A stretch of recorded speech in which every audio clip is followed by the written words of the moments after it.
Was Adam alayhi salam. There's also something important. There are some certain people that say Adam alayhi salam was Abul Ins. He was the father of mankind, but he wasn't a prophet.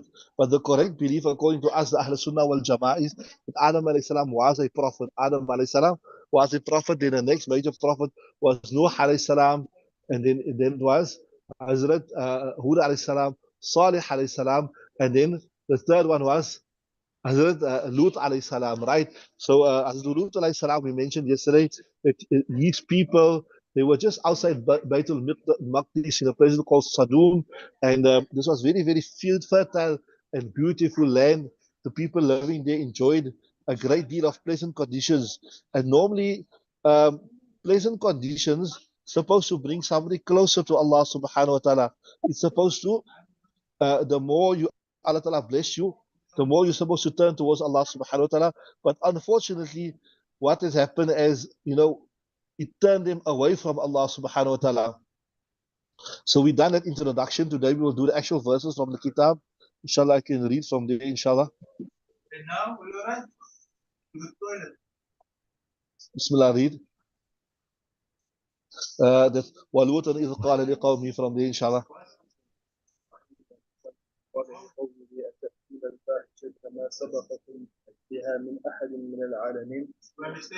Right, so Bismillah ar-Rahman. Well, and remember, remember Lut alayhi salam. إِذْ قَالَ لِقَوْمِهِ when Allah Ta'ala said to when he said to his people, أَتَأْتُونَ الْفَاحِشَةَ do you come to evil? مَا سَبَقَكُمْ بِهَا مِنْ أَحَدٍ nobody preceded you. In other words, you done such a thing, such a bad thing, that nobody in the entire world is doing what you done. إِنَّكُمْ لَتَأْتُونَ الرِّجَالَ شَهْوَةً verily you come to people, men, shahwatan, what your lust to fulfill your lives, min duni nisa, not towards a woman, bal antum qawmun musrifun, you are a people that are going overboard, asrafa yusrifu. The interesting thing what I want to mention here, you get it, I mentioned to you before, you get this Quran only people, right? So they don't believe in the hadith. Because if you look at most of the laws, remember the Quran only give you the broader usul. Most of the laws come from the hadith. Most of the laws come from the hadith. If you take if you take the hadith away, you get a very liberal form of Islam. Like even if you see this Quran, people only they say there's nothing in the Quran about a woman covering her hair. Forget about hijab or niqab. They even say that you don't have to cover your hair because it's not in the Quran. That verse that we say, yudnina alayna min jalabibihin. They said refer only to covering your body, etc., etc.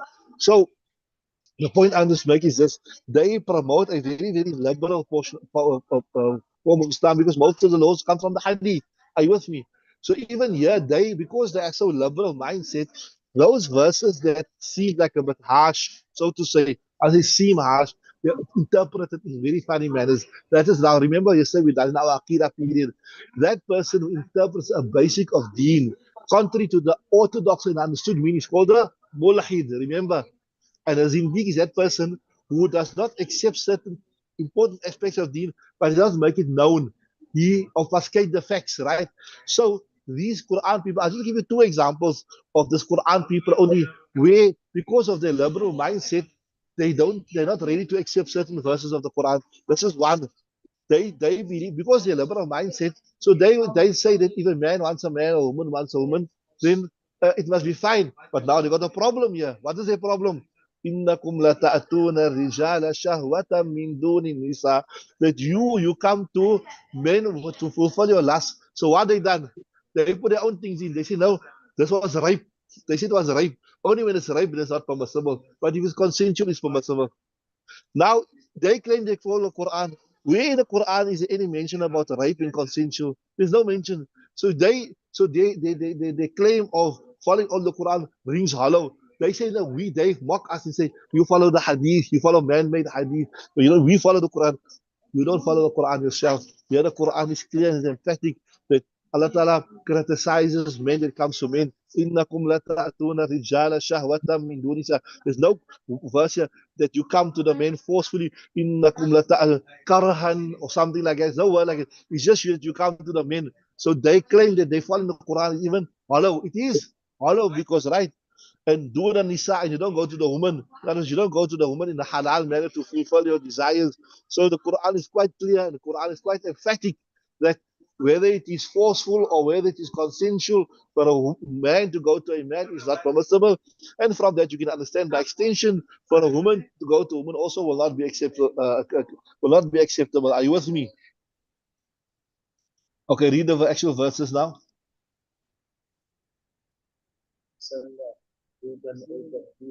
Yeah, so wherever you get this in the Quran, you get like this, Salihun. It could be that the hidden text is either like this here. يقول تعالى لقد أرسلنا يعني لقد أرسلنا نوحا أو أذكر نوحا whatever, right? Carry on.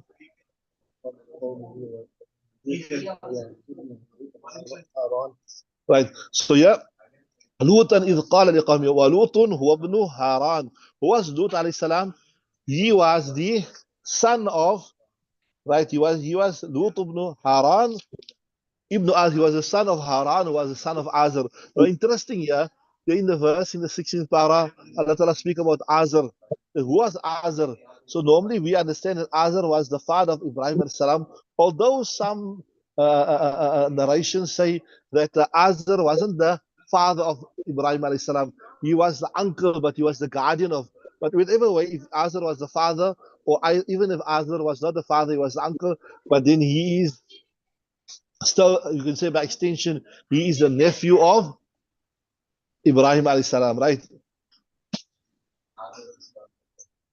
Carry on.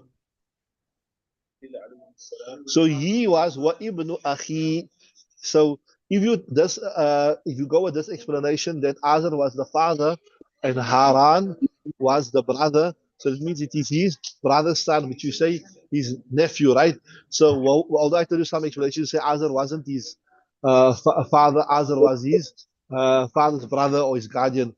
So this explanation of Ibn Kathir is saying that he was his father, right? So this means his father's son's son, which means his brother's son, right? So wa ibnu akhi Ibrahim al Khalil alayhi salam, he was the son of the brother of Ibrahim, Khalil alayhi salam. Carry on. وكان قد آمن مع إبراهيم عليه السلام وهاجر معه إلى أرض الشام. Who does this remind you of when you read this? What comes to your mind? Tell me what comes to your mind. Tell me what comes to your mind when you see this here. When you read this here, what comes to your mind? What comes to my mind? As Nabi Sallallahu as Ali, right? As Ali was also the cousin of Nabi Sallallahu Alaihi Wasallam. He was among the first persons. Although Hazrat Lut alayhi salam was the nephew, but as Ali was as Ali's father was Abu Talib, and Nabi Sallallahu Abdullah, they were brothers. So you can say his cousin brother, like how. That was his uncle, right? Also very good, mashallah. So, وقد وكان قد آمن إبراهيم عليه السلام. With Lut عليه السلام, he brought iman with Ibrahim عليه السلام. وهاجر معه إلى أرض الشام, and he migrated with him to Sham. Remember, we told you, we discussed yesterday. Initially, they lived in Babylon, which is in modern day Western Iraq, and that place was steeped in idol worship. So eventually he left there and he went to Sham, the blessed land of Sham. Subhanallah, the Asra bi'abdihi, right? And then, right, then Allah Ta'ala sent him to Sadum. He was commissioned that, like how when you finish here, your studies, you have to go to Utanate, you have to go to here, you have to go to there. Allah Ta'ala sent him to Sadum to do the work of deen, right?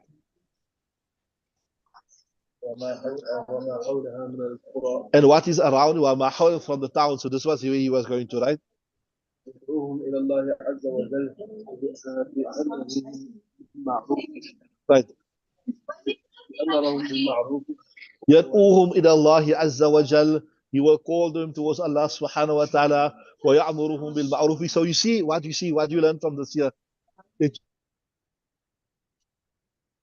ورثة الأنبياء, that the ulama, they are the heirs of the Anbiya alayhi salatu wa taslim. They do the same work. Whatever was the mandate of the Anbiya, that will be the mandate of the ulama. So whatever the Anbiya to do, you as an alim, you should do it. Or you as a muallima, you as a apa, or, right?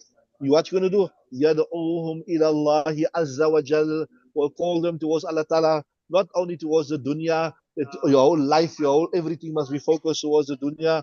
وَيَأْمُرُهُمْ بِالْمَعْرُوفِ, he will command him to do good. وَيَنْهَاهُمْ, and he will prohibit them. أَمَّا كَانُوا يَرْتَكِبُونَ مِنَ الْمَآثِي وَالْمَحَارِمِ, and he will right what فواحش. Okay, محار والفواحش, he will prohibit them from what they were doing. يرتكبون, committing, from ma'athim, jam of ismun, wal maharim, the prohibited things, wal fawahishi, and the immoral things, allati اخترعوها, that which they invented, fabricated. Right, carry on. التي اخترعوها لم يسبقهم بها أحد من بني آدم ولا Those things which nobody has preceded them from Bani Adam. In other words, the people of Sodom had done such things that nobody in the world, if you look at all of recorded history, you will not find anybody that perpetrated this act here, that is, أتأتون الرجال شهوة من دون النساء, right? ولا غيرهم, right? And what is it? Yeah. وهو إتيان الذكور دون الإناث. It is coming to a man coming to a man, like in a immoral, shameful way, not a human, right?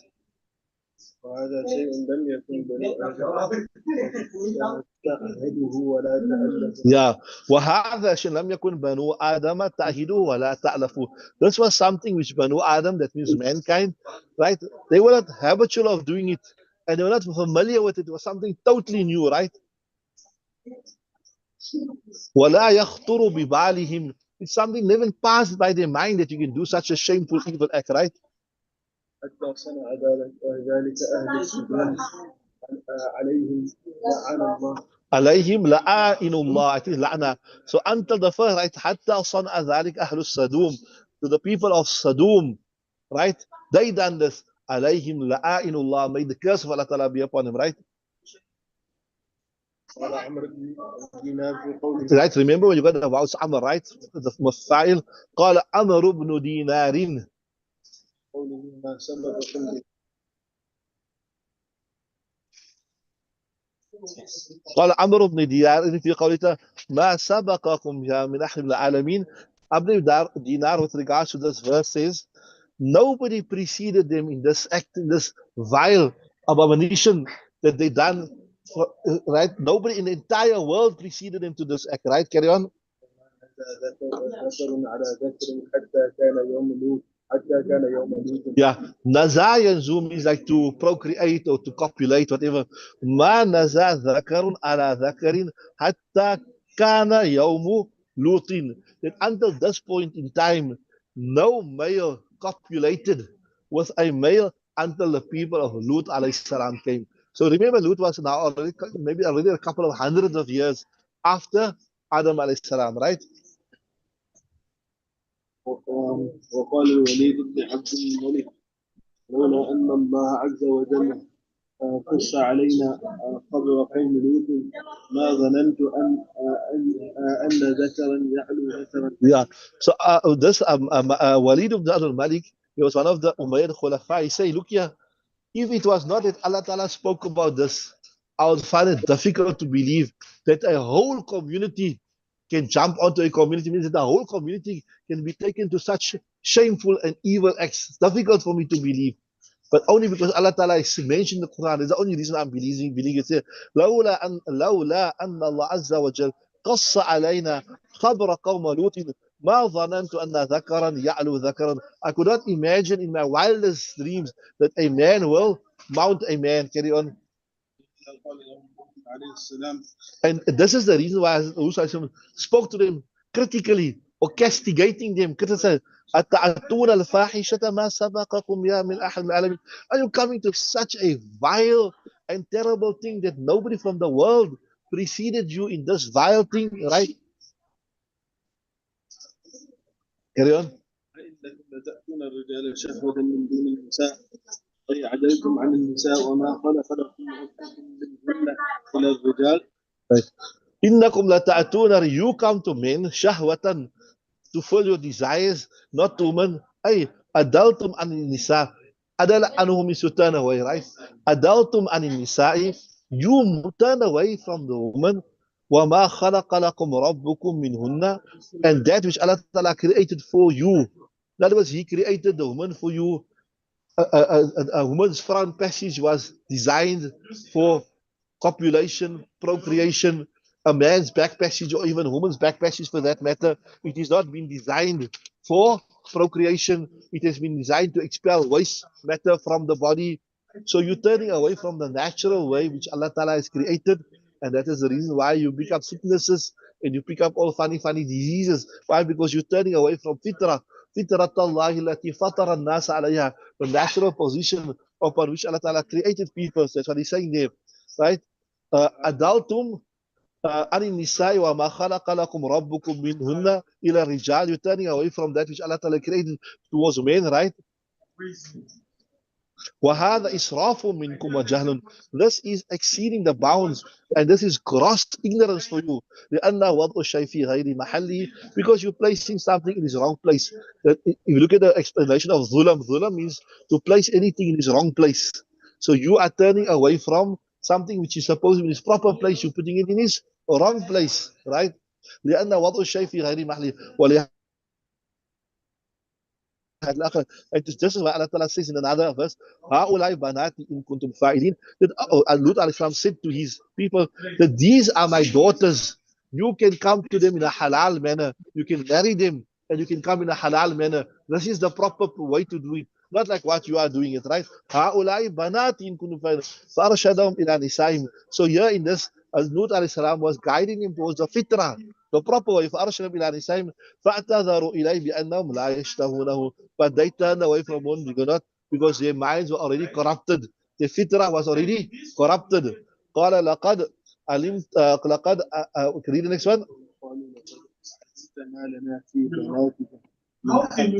So he said, قال لقد علمت ما لنا في بناتك. You know, there's not for us ما لنا في بناتك with regards to your daughters حق, any desire. We're not interested. وإنك لتعلم ما. You know what we want. You know what we want. We want the gutter, the sewer, right? أي لقد علمت أنه لا عرب لنا في النساء. You know we have no desire for women, right? لا نفسها ولا إرادة, no intention. وإنك لتعلم مرادنا من أضيافك. You know what we want from your guests, because remember, there's another verse that said that when time was Lut had some guests, and it was mentioned it was some young handsome guests, but actually they were angels that came and said this. You know we want your young visitors, that men we want them. وإنك لتعلم ما أرادنا من أضعافه. وقد ذكر المفسر أن الرجال كانوا قد استغنى بعضهم بعض وكذلك نساءهم كنا استغنينا بعضهن ببعض أيضا. So some of the Mufassirin mentioned that the men كانوا استغنى بعضهم ببعض. Some of them have become independent with some. In other words, they become independent from women, and like that also the women had become independent. Some of them, means they were not interested in the opposite gender. So this is a very important, and this is a very relevant verse with regards to the LGBTQ that's going around. We stop there, inshallah. Now you're going to have the daily prayer, right? So it is a profound thing.